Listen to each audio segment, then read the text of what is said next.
treteiros e treteiras que nos acompanham aqui no Brasil e no mundo inteiro. Eu não sei se vocês repararam, mas as rupturas desse sistema social e estrutural que vivemos estão caindo e está uma loucura no mundo inteiro, minha gente.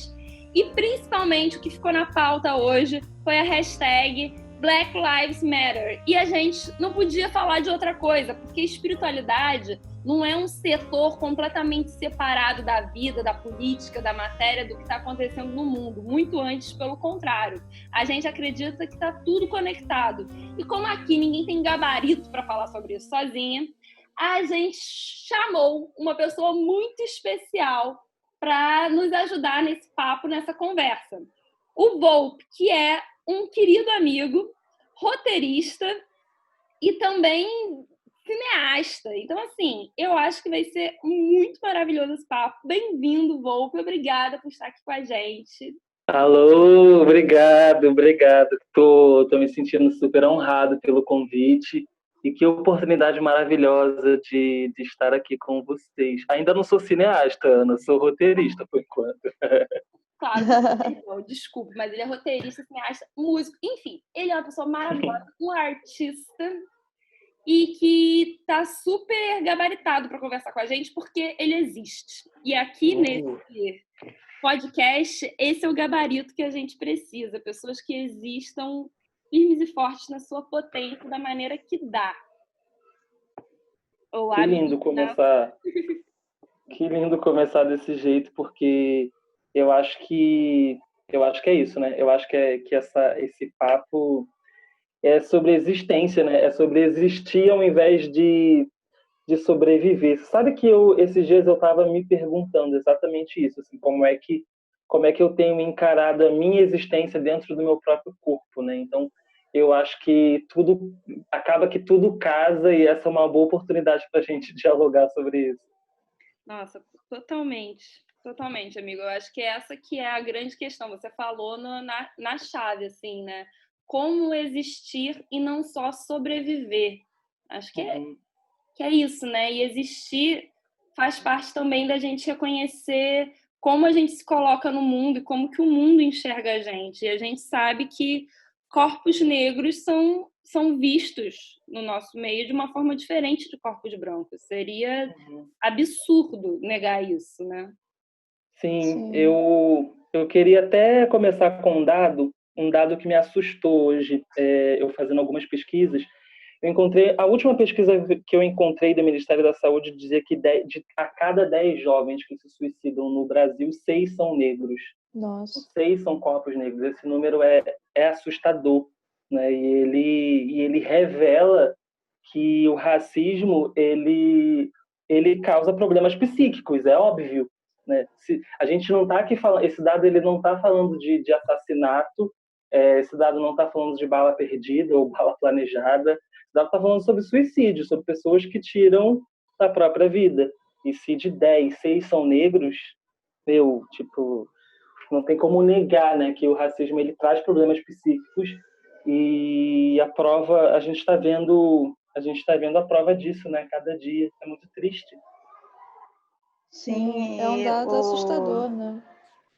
Eu estava vendo, eu acompanho muito o trabalho da Nathalie Neri, eu não sei se você conhece, mas eu adoro o canal dela e ela nos últimos tempos tem falado muito sobre isso, né? Sobre saúde mental e negritude. E ela contou a própria experiência dela, né? De algum tempo atrás, pifou, né? A cabeça justamente porque a gente colocou na pauta, né, a questão do corpo político, o corpo negro como corpo político, mas às vezes eu fico pensando, depois de escutar ela, assim, como às vezes politizar tanto esses corpos também é uma violência, porque ela contou assim como foi difícil para ela entender a singularidade do sofrimento dela, que ela estava passando psíquico, porque ela via que ela se entendia apenas como esse ser social que precisava estar na luta contra o racismo, que precisava estar ali falando como é que ela fala isso até em algum vídeo, que como é que eu vou me preocupar com a minha saúde mental, fazer terapia e pensar em censos e meditar Nossa, total. quando as pessoas negras estão morrendo, sabe? Sim, eu acho que esse é o primeiro ponto assim para a gente pensar, porque a verdade é que a gente não está, eu acho que ninguém está preparado para falar de racismo, para pesquisar sobre racismo. A gente está falando de um sistema de opressão, de um sistema opressor, e com opressão não se brinca, né? Então a gente não está preparado. Ninguém é, nós não somos. Eu acho que a gente não é super-herói. Tipo, a gente não é inabalável. E aí eu acho que a gente acaba até caindo numa outra coisa que é um estereótipo do corpo negro como o corpo que sempre aguenta mais, que aguenta tudo, que pode bater que eu aguento. Então a gente cai nesse estereótipo completamente despreparado mentalmente. E aí quando a gente precisa de cura, cadê? Vai acessar como? Né? Cadê esse acesso à informação, ao conhecimento? E ainda até quando tem acesso à informação, de repente não tem um acesso econômico que te faz, sei lá, investir em si mesmo, na própria saúde. Então, essas palavras, eu estava falando com a Ana hoje mais cedo, que a gente não tem, o povo preto não tem referências, essas palavras não estão, esses conceitos eles não estão presentes no nosso ambiente. Medicina alternativa, psicoterapia, saúde mental, aromaterapia, quem é que sabe sobre isso? Né? O nosso corpo é muito negado, a gente não tem acesso cultural, social a essas informações. Então, conclusão, a gente está despreparado para viver isso, estamos despreparados para sermos ativistas disso, e aí a gente fica despreparado, a gente fica machucado, problemático, e não tem como se curar, porque a gente não tem acesso a essa informação. E aí, como que resolve isso tudo? Sim, eu achei muito forte, né? Não só o dado estatístico acerca do suicídio que você trouxe para a gente, mas também esse estereótipo que você comentou, né? De querer que é um corpo que sempre pode aguentar mais, né? E a gente vê, e até me dói, né? Ver esse ranço escravagista, né? Porque esse corpo tem que aguentar mais do que os outros, né? E você falando dessa questão da saúde mental, não só o problema da falta de acesso e de preocupação, né, de inclusão dessas questões no tratamento, de estar tentando também alcançar essas pessoas que não é só, como você comentou, a violência direta, é toda uma violência social, cultural, moral, é toda uma afronta diária à autoestima de várias formas, né? Exatamente. Que a gente tem em volta do racismo, e eu verifico também um certo até despreparo dentro da psicologia, apesar da psicologia na psicanálise dentro do Brasil mesmo, para estar olhando e lidando com racismo dentro do consultório, porque já é difícil, isso eu digo a partir de psicólogos, pessoas conhecidas, reconhecerem que tem pacientes negros, é uma minoria, assim como é uma minoria em vários outros âmbitos, né, da branquitude, e também não há muita pesquisa, assim, mas não muita, acerca das repercussões do racismo na saúde mental. Então, pelo menos dentro da psicologia junguiana, é um estudo de, 10 anos no máximo, acerca do peso que tem esse complexo cultural do racismo dentro da psicoterapia. Então, a gente vai trabalhar com a questão de baixa autoestima de uma mulher negra, não é só tratar a baixa autoestima overall, ela ainda tem o peso enorme de ser uma mulher negra, ainda tem o peso de ser uma mulher, de estar numa sociedade com todo esse racismo velado, cordial, como o Sérgio Buarque de Holanda e Walter Boechat apontam. Então, tem uma necessidade de não só estar levando o acesso, mas de também estar compreendendo e estudando todas as singularidades que essa violência leva para poder realmente estar levando um tratamento adequado, né, para essas pessoas. Eu acho muito forte isso que está se trazendo, porque tem gente que pensa, nossa, mas então tudo é racismo? Sim, a gente vive numa estrutura racista, né? A nossa estrutura patriarcal é racista, é machista. Você tem que entender que uma estrutura social, ela permeia todas as vidas das pessoas, de todas as pessoas que estão naquela sociedade, todos os âmbitos. E se essa estrutura vilipendia um tipo de corpo, todas as interações deles vão estar ligadas com essa chaga. Então, sim, tudo está ligado com racismo, sim. E aí entra a questão da branquitude, né? O negro não é o eterno outro. O preto não é um eterno outro. A gente também tem que se colocar nesse lugar, né? Eu até que eu estava conversando com o Volpe antes, tipo, obviamente os pretos no Brasil não são minoria quantitativa. Então, por que eles são minoria representativa? Por que esses corpos são tão vilipendiados? Por que tudo isso acontece? Eu acho que não tem exatamente uma resposta do porquê. Porque isso não tem um motivo, não tem uma razão, não tem uma justificativa, entende? Sim, eu posso ressaltar que o corpo negro ele sempre foi.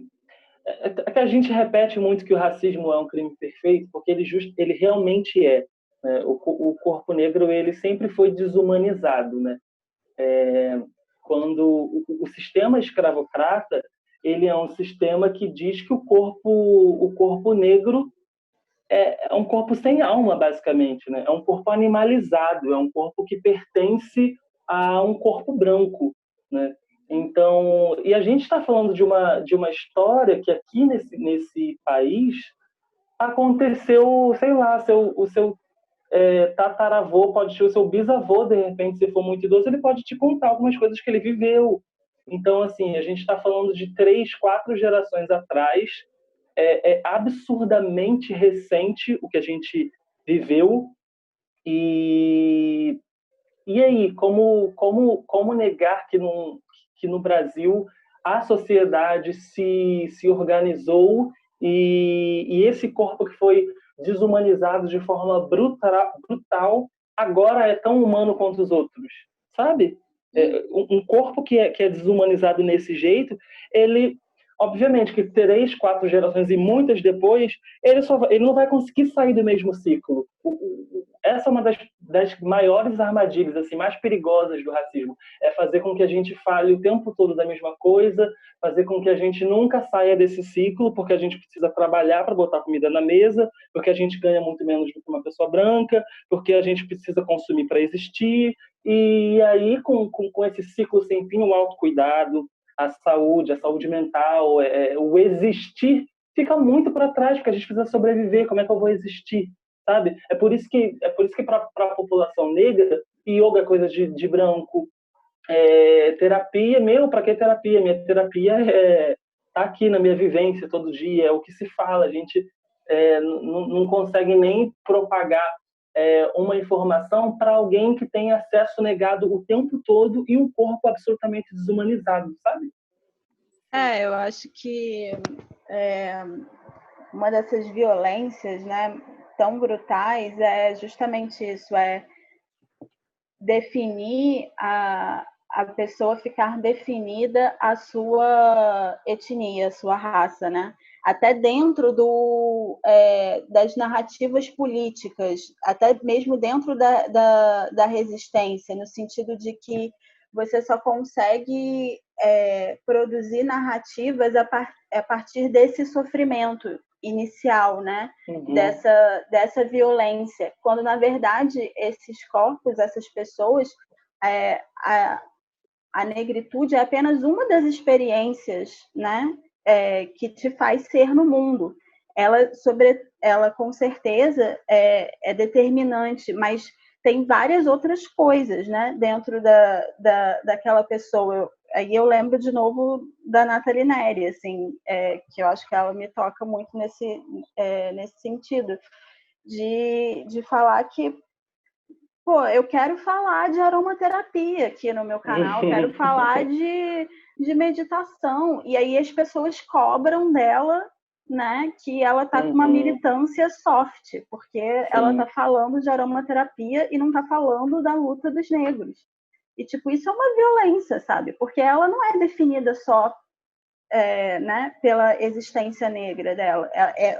É a mesma coisa com as mulheres também, na questão do feminismo, né? Ser mulher é apenas uma das experiências que determinam o meu estar no mundo. Mas, além de mulher, eu sou outras coisas, né? E, às vezes, a gente fica preso em ter que produzir uma narrativa de luta apenas a partir dessa identidade, né? Como é que você sente isso?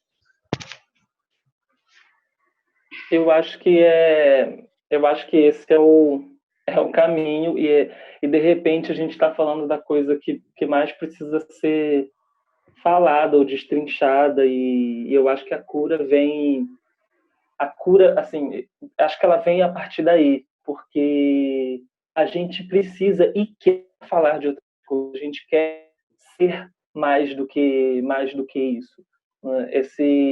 Tomar o exemplo da Nathalie Neri, eu acho fundamental, porque ela é um exemplo claro, né? Assim, a gente tá aqui numa atmosfera online, né? Então, tipo, se a gente precisar lembrar de alguém, eu também lembro muito dela, porque eu tenho no meu círculo de amigos pessoas que não entendiam o propósito dela mencionar veganismo, aromaterapia, psicoterapia, porque ela precisava cumprir aquela figura de mulher negra super militante. Mas, a gente quer falar de outras coisas. A gente quer falar até de futilidades. A gente quer falar. A gente quer existir. E essa realmente é uma das armadilhas mais perigosas, né? Quando a gente vê, a gente não consegue parar de falar disso, porque quem é que vai falar, né? Se a gente não se reafirmar, quem que vai afirmar alguma coisa para a gente? Então, eu acho que agora exatamente agora, assim, nesses dias, a gente está vendo alguma coisa diferente.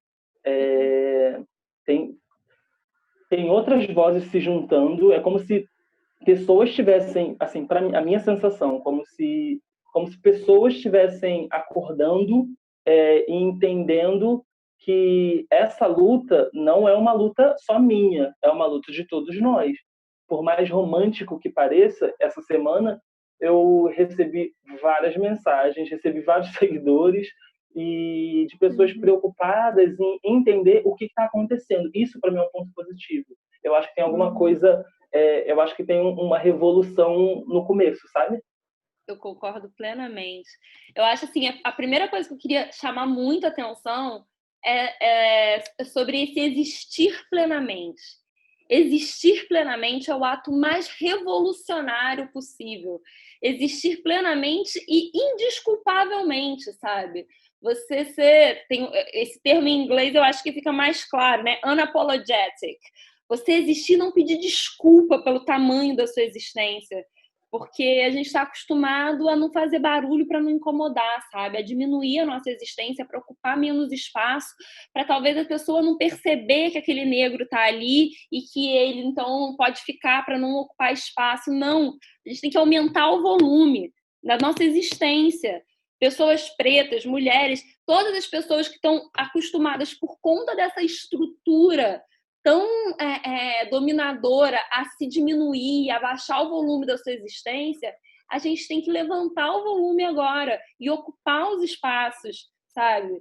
As pessoas pretas, elas precisam existir na sua plena potência, não só dentro da militância negra, mas na sua futilidade, no seu gosto pessoal, na sua necessidade de uma psicoterapia, em todos esses quesitos que, de uma forma ou de outra, foram ensinados a serem diminuídos. Por quê?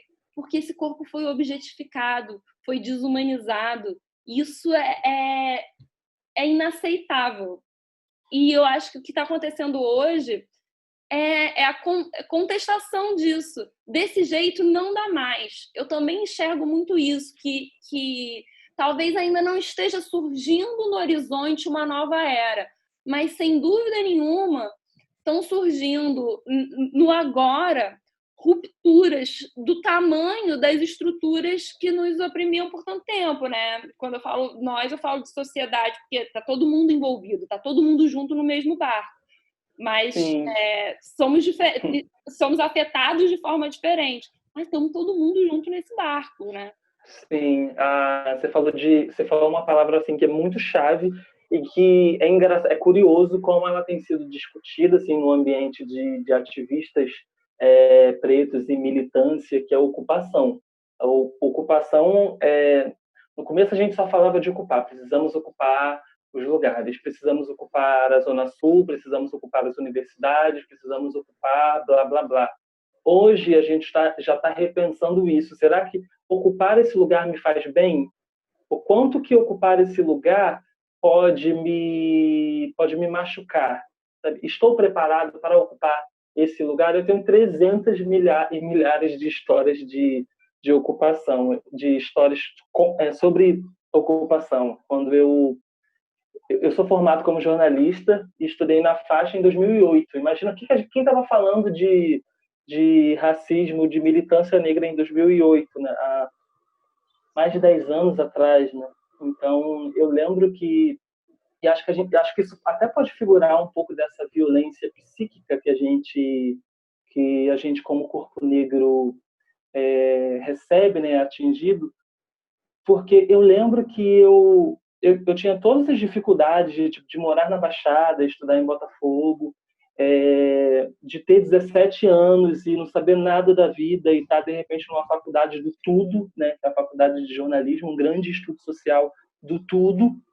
E eu lembro que durante semestres e semestres eu chegava em casa absolutamente exausto. Só que não era só exausto da distância e de toda a dificuldade, não era uma exaustão física somente. Tinha alguma coisa acontecendo que eu não conseguia identificar, eu não fazia a menor ideia do que era, eu só achava que aquele lugar não era, que tinha algum problema com aquele lugar. Então um dia, eu no intervalo isso foi 2009, eu lembro como se fosse ontem, num momento de intervalo, eu decidi olhar quem estava ao meu redor e só olhar de uma forma diferente. E eu não encontrei nenhum outro negro num pátio de uma universidade, sabe? Localizada na zona sul do Rio. E realmente não tinha nenhuma outra pessoa com a minha cor. Então, eu acho que naquele momento eu comecei a virar uma chave. Isso foi em 2009, tem muito tempo, a gente não falava sobre isso. Mas aí eu comecei a pensar que, de repente, aquela opressão que eu sentia quando chegava em casa e que eu não conseguia explicar era por causa da ocupação, que na época não tinha esse nome, a gente não pensava tanto sobre isso, mas era da dificuldade de ocupar um lugar que é negado para você. Então, ocupar é difícil, ocupar pode machucar, sabe?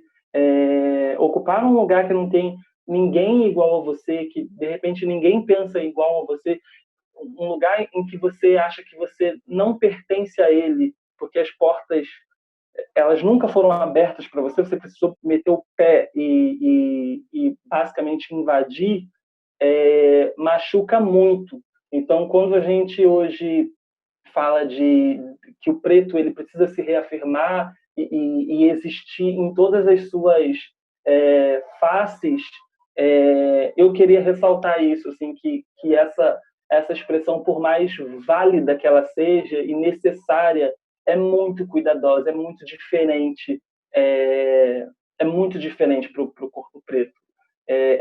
Preciso, custa muito mais para acessar, custa muito mais para falar do que você quiser, para ser quem você quiser. E eu só não queria deixar isso, eu só precisava falar. Ah, cara, esse seu relato foi muito forte, assim, e eu sempre fico muito sentida, sei lá, de estar percebendo, assim, esse sofrimento que acontece o tempo inteiro e a gente não percebe, né? Você falando como você não via nenhum preto na faculdade, e eu pensando assim, cara, cadê na minha faculdade? Tinha, e eu não consigo lembrar, sabe? Aí eu puxei, tá, tinha um. E na escola tinha? Não, na minha turma não tinha, só tinha numa outra turma. E a gente vai percebendo como realmente vocês não têm espaço. E eu não tinha ciência, né, dessa questão crítica acerca da ocupação, né? E realmente faz todo sentido, porque, cara, como que você vai se sustentar no lugar sozinho, sem nenhum apoio, com pessoas que te hostilizam ou pessoas que simplesmente ignoram essa circunstância de opressão que você está tendo que lidar, né? Então, me lembrou também quando você está falando da importância de todo mundo estar se engajando nessa luta, senão fica aquela coisa de os pretos que lutem. Só vocês têm que militar pela própria causa, vocês que têm que lutar, vocês que ocupem. E isso é uma incumbência de todos nós, de toda a sociedade brasileira, de todo mundo ir se apercebendo de condutas não só diretas de racismo, mas principalmente daquelas indiretas que continuam mantendo essa estrutura de exclusão, para a gente começar a realmente estar tomando atitudes ativas para auxiliar essa ocupação. Que para a gente para quando a gente olhar ao nosso redor, não sentir nenhum estranhamento acerca das pessoas que estão ali em virtude de qualquer questão na sua aparência, sabe? Que sejam olhares iguais.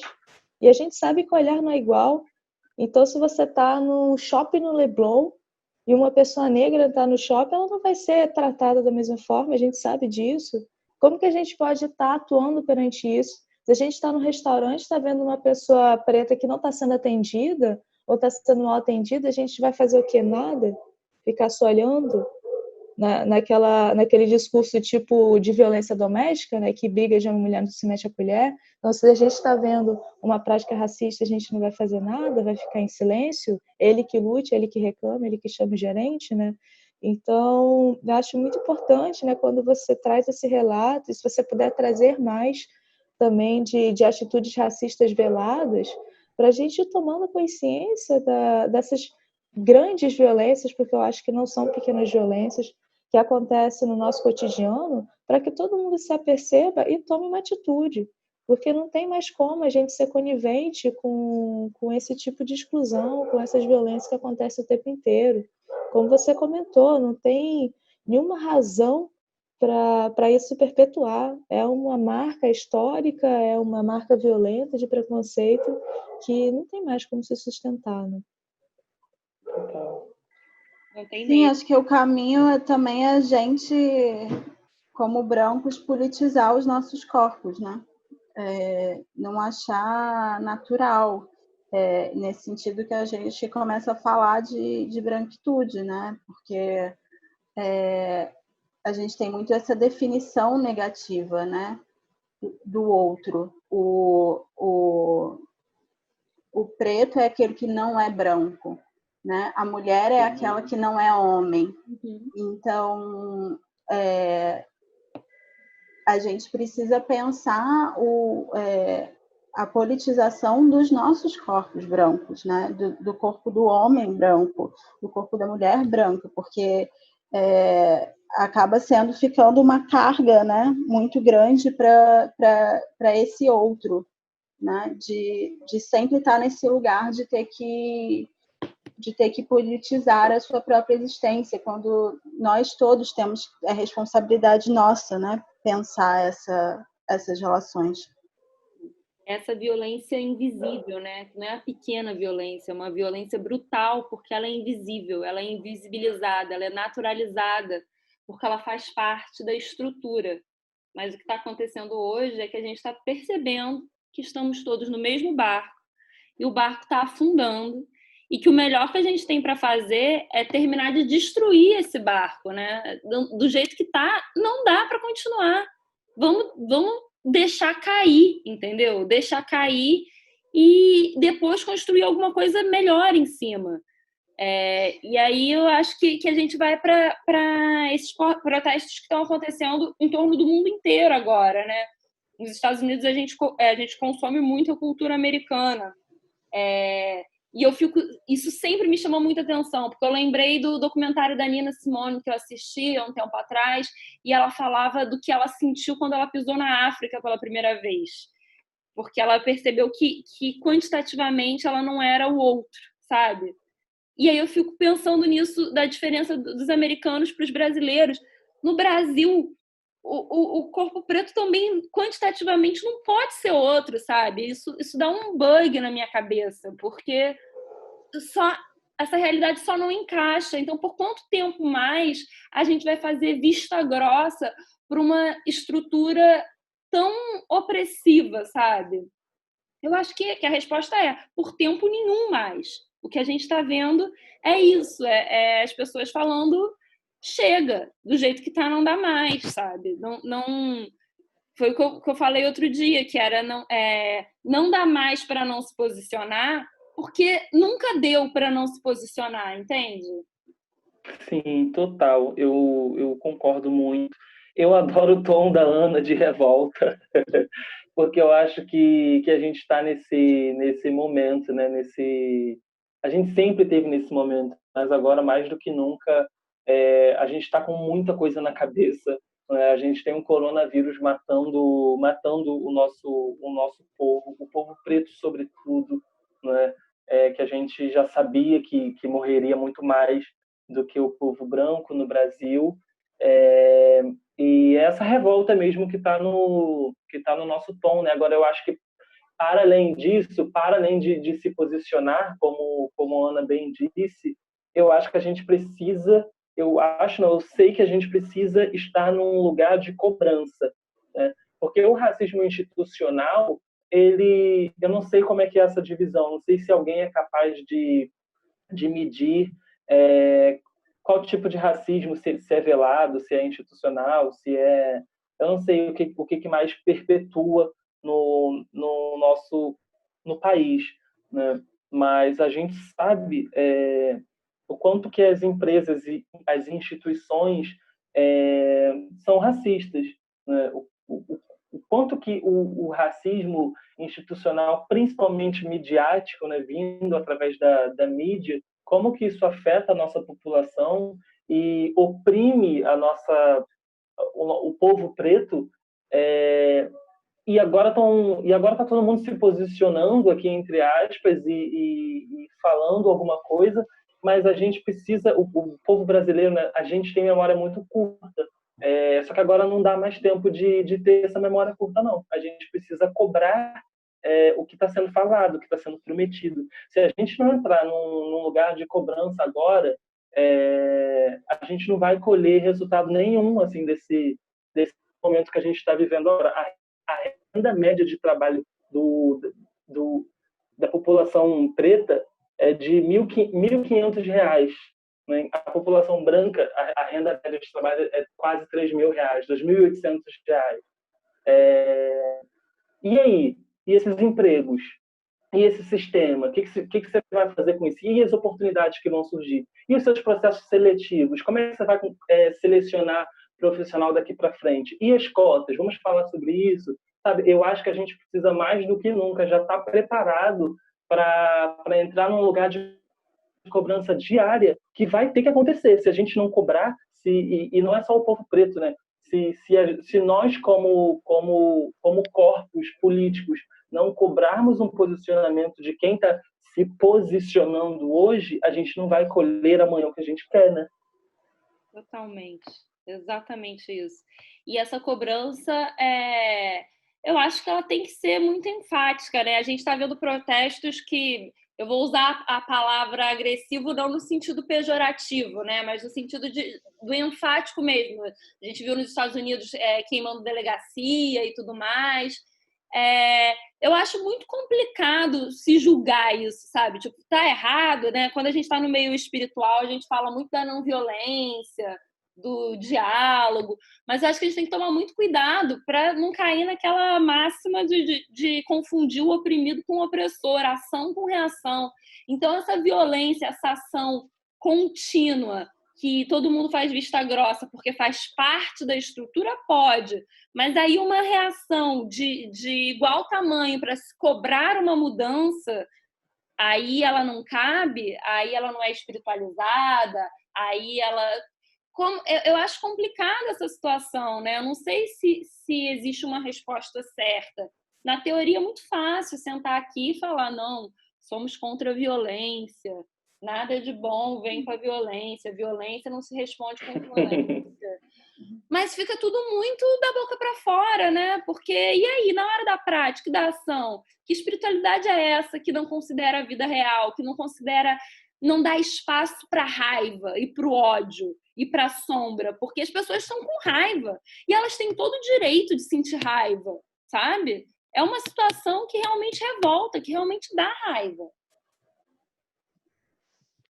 Total, né? Eu tô me perguntando muito isso nesses últimos dias, assim, dessa relação mesmo da espiritualidade com o que a gente está vivendo, assim, porque eu acho que a gente viu muitos perfis, né, ligados à espiritualidade se posicionando e cobrando dos seus pares que se posicionassem. Eu acho isso muito importante, porque é isso, a espiritualidade não está descolada da vida real. Eu acho que ela nos serve justamente para expandir a consciência, para lidar com essa realidade que a gente vive, e sim, dar consciência de outras realidades, mas também para lidar com essa realidade. Mas também tenho muita dúvida de como levar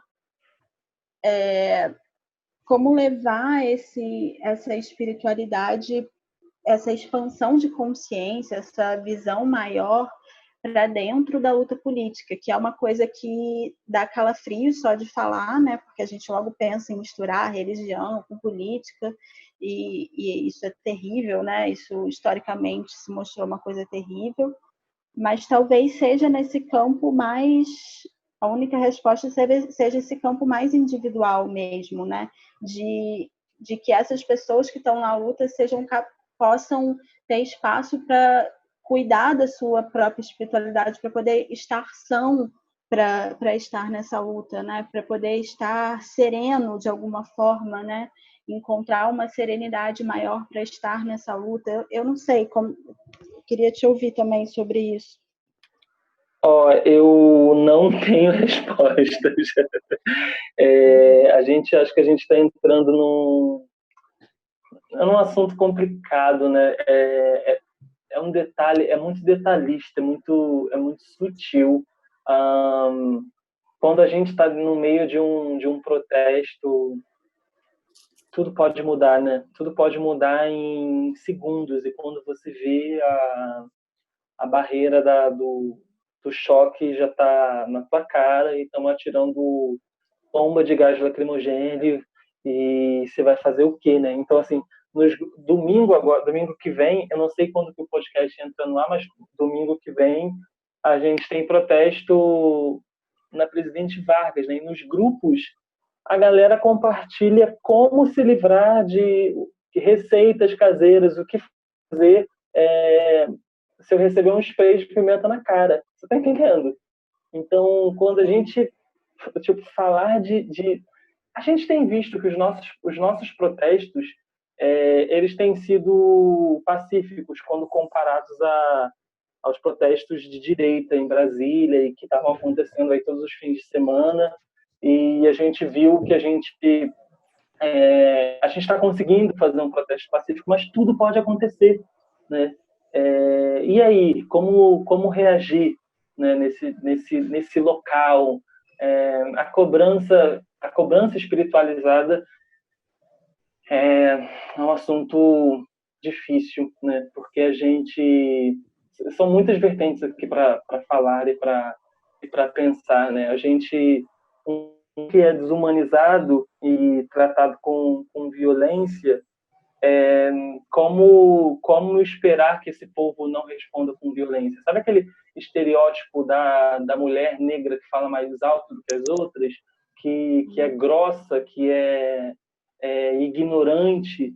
Esse estereótipo, por mais que ele seja um falso arquétipo, porque não são todas as mulheres negras que são assim, mas ele fala de uma verdade, ele fala de uma necessidade de uma reação a uma ação que me condena, a uma ação que me proíbe, a uma ação que me desumaniza. Então, como cobrar a espiritualidade desse povo que não tem acesso a esse tipo de informação, sabe? O povo negro que chegou no Brasil, a gente sabe que teve espiritualidade absolutamente negada. O povo preto que frequenta o candomblé hoje está passando por milhares de dificuldades. Sempre passou, né? E e não está livre hoje das dificuldades que passa, de terreiros invadidos e tudo que a gente sabe que acontece. É um povo que chegou aqui, esse povo diaspórico chegou aqui, teve sua religiosidade, sua espiritualidade absolutamente negada. Não, aqui você não fala disso, aqui você acredita no que eu quero que você acredite. E isso, tipo, assim, voltando no que a gente falou, foi há um tempinho atrás, né? Então é muito difícil hoje a gente cobrar uma espiritualização desse povo. Eu não tô te justificando um ato de violência. Não é esse o meu ponto. Eu só estou dizendo que a gente está falando de um sistema que ele é absolutamente planejado, né? O racismo ele é um plano de dominação, né? Um plano perfeito. A gente está tentando sair desse planejamento há muitos anos, né? Mas ele ainda está aqui. Então, eu acho que é o plano criminoso mais perfeito que existe, e a prova é que a gente está aqui discutindo isso agora em 2020, né? Discutindo questões que parece, assim, que às vezes a impressão é de que a gente vai ficar preso nelas, sei lá, para o resto da vida, sabe? Uhum. Quando é que essa sombra vai deixar de existir? Então, quando eu penso em cobrança, pensar em cobrança num protesto, pensar que a gente precisa, por mais que seja estranho dizer isso para alguém ouvir isso, mas a gente precisa de extremistas, porque são eles que fazem a nossa luta chegar mais alto, né? A gente precisa de pontos extremos. Infelizmente é ruim para alguns ouvir isso, porque protestos extremistas não terminam muito bem, mas a gente precisa ser ouvido, né? E muitas vezes ser ouvido custa muito, dói muito, dói, é preço de vida, sabe?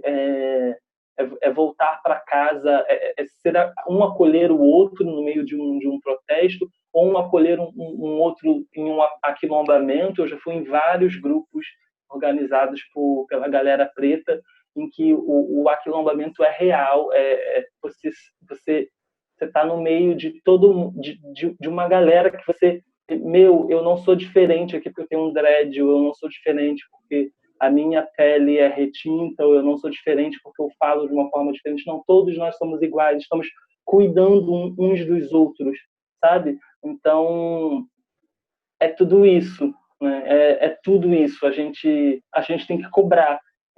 O quanto que a gente vai pagar, eu não sei dizer, assim, mas se o preço for muito alto, a gente vai ter que pagar. Ainda assim, a gente vai financiar. Se a gente tiver ajuda de instituições e muito mais do que isso, de corpos brancos que aceitem lutar com a gente, que aceitem pagar isso junto com a gente, ainda que eles só possam pagar alguns centavos, já é válido, já está valendo. A gente já consegue dividir um pouquinho da dor, sabe?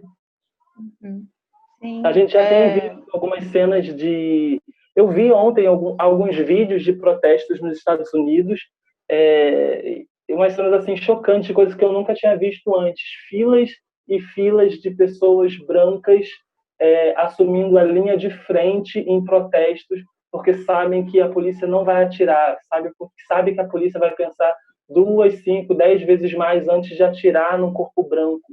Então eles estão fazendo um escudo vivo para que pretos possam protestar. Esse tipo de coisa eu nunca vi antes, sabe? Mas eu acho que é um pouco disso que a gente está falando aqui, sabe?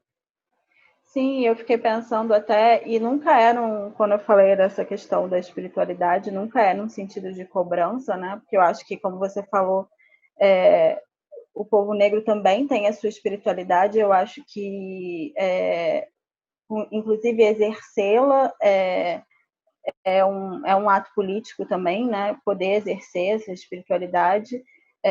que foi negada nesse processo de colonização.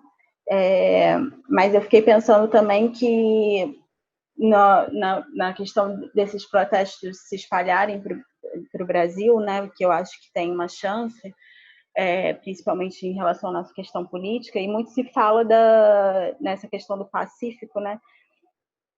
Às vezes fala-se bem, né, que o povo brasileiro é um povo teoricamente pacífico, o que historicamente não é verdade, e fala-se mal no sentido de que somos muito passivos, né, que a gente não vai para a rua o suficiente, que a gente não protesta o suficiente.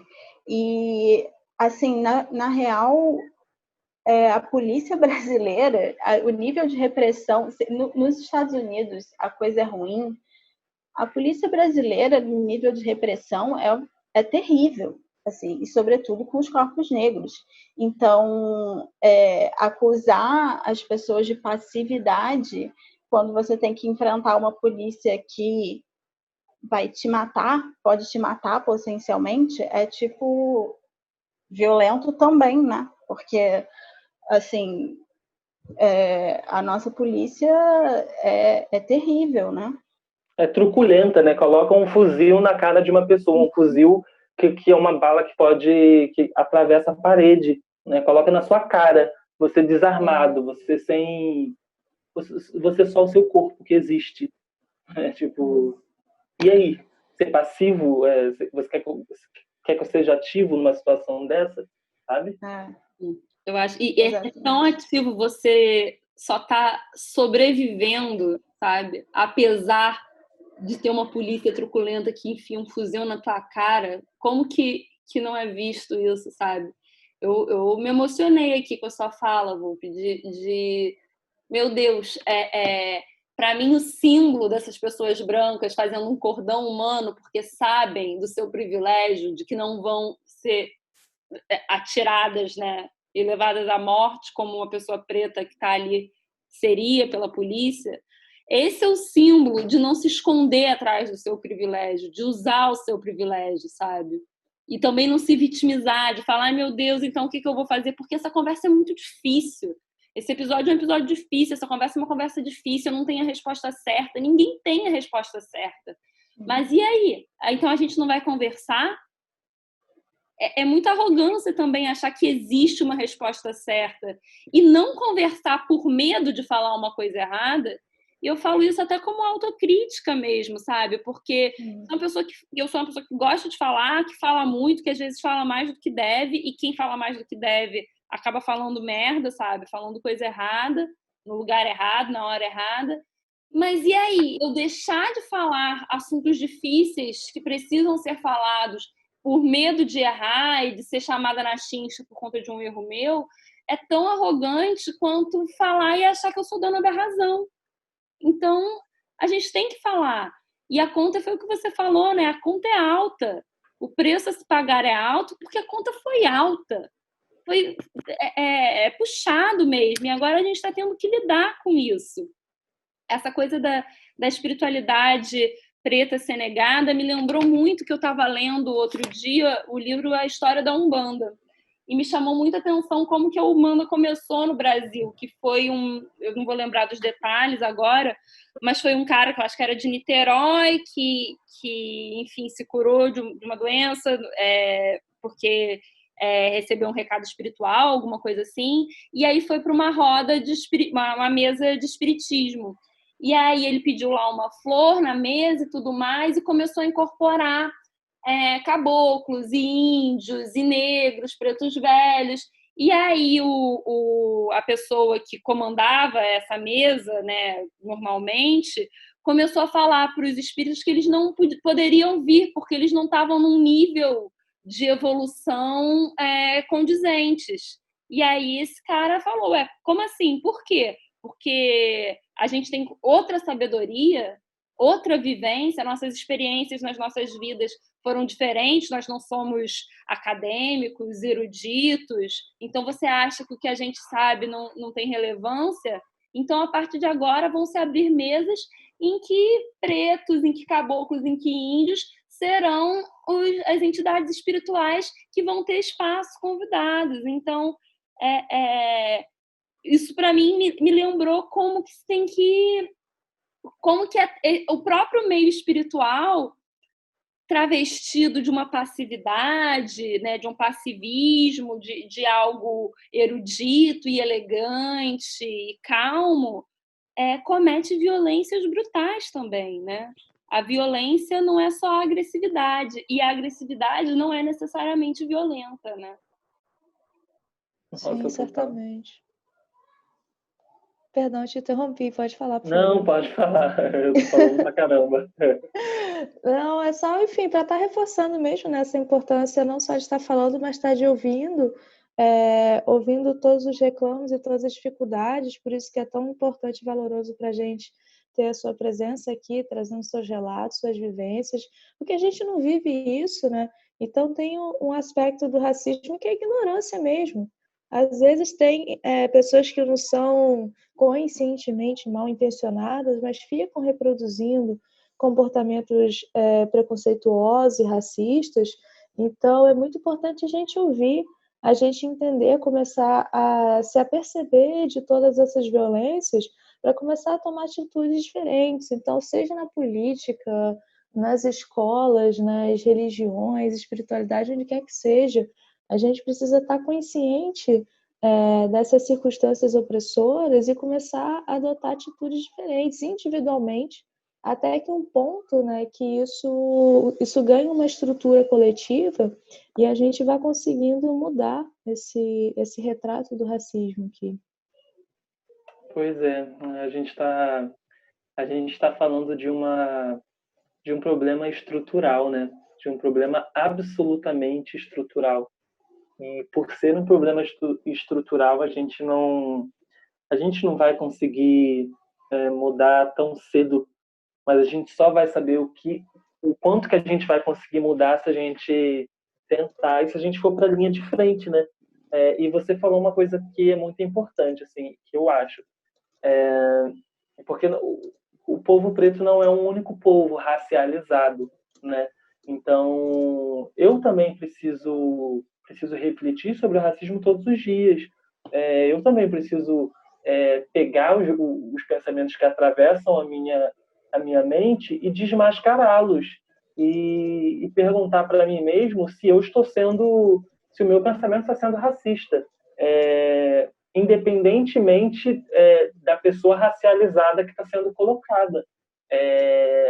Então, é isso, né? A gente tá numa estrutura completamente condenada, como se a gente estivesse num prédio com pilastras e fundações erradas, condenadas. A gente está lutando para que essas pilastras caiam, a gente está lutando para que essa fundação seja substituída, mas para isso acontecer, esse prédio vai vir abaixo.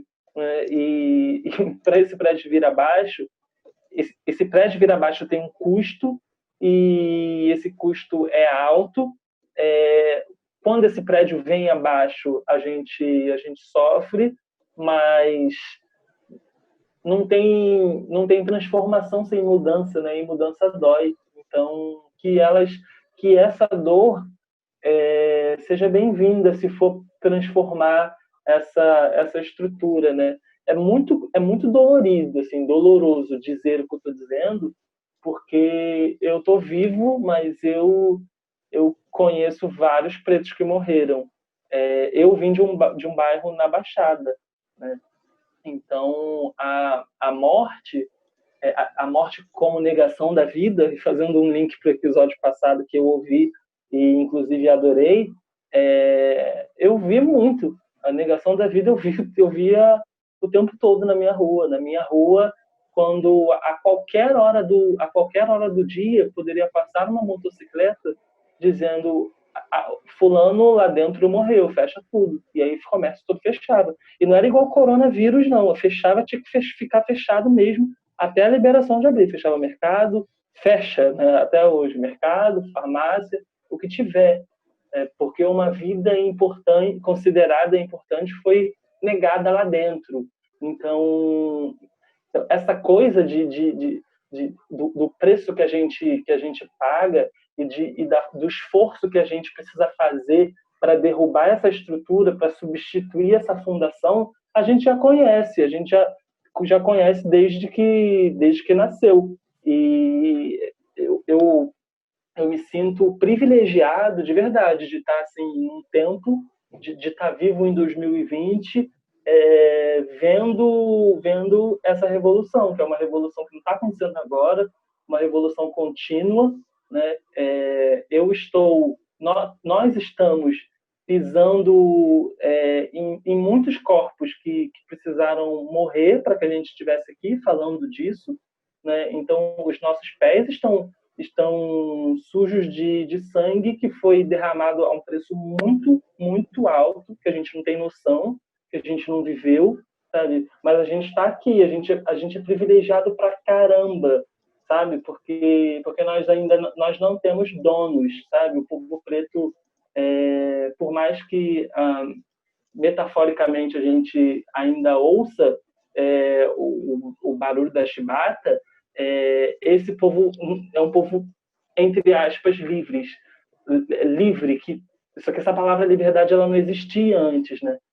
Então é um puta privilégio estar em 2020 discutindo isso aqui num podcast, imagina, para pessoas que eu não faço a menor ideia de quem são ou quem sejam que vão ouvir e que a gente pode injetar um pouquinho de esperança para que elas enxerguem diferença nesse corpo, diferença nessa luta e que talvez se sintam que podem fazer parte e que façam parte, sabe? Então, falar disso aqui é um privilégio nesse momento. E eu realmente torço e luto e faço o que eu precisar fazer para que a gente não fique só em torno desse assunto sem gerar soluções. A gente precisa de soluções. A gente precisa pensar em como solucionar o problema. Não dá mais tempo de analisar o racismo e analisar a história do... Não, a gente precisa pensar o que a gente pode fazer, quem a gente vai cobrar, quando, sabe? Foi falado aqui que o Jung e o Freud eles não trabalhavam com esse campo, né, de saúde mental. Imagina, não é nem possível isso, né? E de fato, assim, nem Freud nem Jung, nenhum deles pensavam no proletariado. Que dirá no imigrante? Então, assim, saúde mental não está sendo falado na formação de psicologia, na psiquiatria, na psicanálise. Não está sendo... quem a gente pode cobrar? Quem pode começar a fazer? Onde estão os trabalhos de conclusão de curso sobre isso? Quem pode falar? Quem são os negros que estão se formando? O que eles podem fazer? Sabe? Eu acho que é a hora, mais do que nunca, da gente procurar soluções práticas para transformar, porque senão a gente vai ficar preso num ciclo que ele nunca vai ter fim, sabe? Eu acho que você falou tudo, sabe? A gente está num prédio em chamas. A hora é agora. O prédio já está em chamas. A gente tem que terminar de derrubar essas estruturas e depois construir alguma coisa em cima. Mas a hora é agora. Não tem como encerrar de uma forma melhor, sabe? Esse papo. Você arrasou, Volpe. Muito obrigada por ter aceitado participar e contar aqui a sua experiência pra gente, a sua visão também de tudo isso. Obrigada, foi muito valoroso. Obrigada, de verdade. É importantíssimo estar compartilhando com a gente não só conhecimento, mas a vivência, né? Que eu acho que toca demais. Então, muito obrigada. Nossa, eu que agradeço de verdade, assim, um espaço muito muito bonito. Eu estava falando com a Ana mais cedo que eu enxergo o respeito que vocês têm, assim, entre vocês nos episódios, de momentos de fala e de diálogo. Então eu acho que eu tô numa casa, eu tô confortável aqui nessa casa e quero agradecer super pelo convite e tô torcendo que esse episódio chegue no máximo de ouvidos e mentes possíveis. E espero que você volte também depois para falar com a gente sobre outros assuntos Harebô, bem... Sim, Quero, obrigada. já aceitei o convite.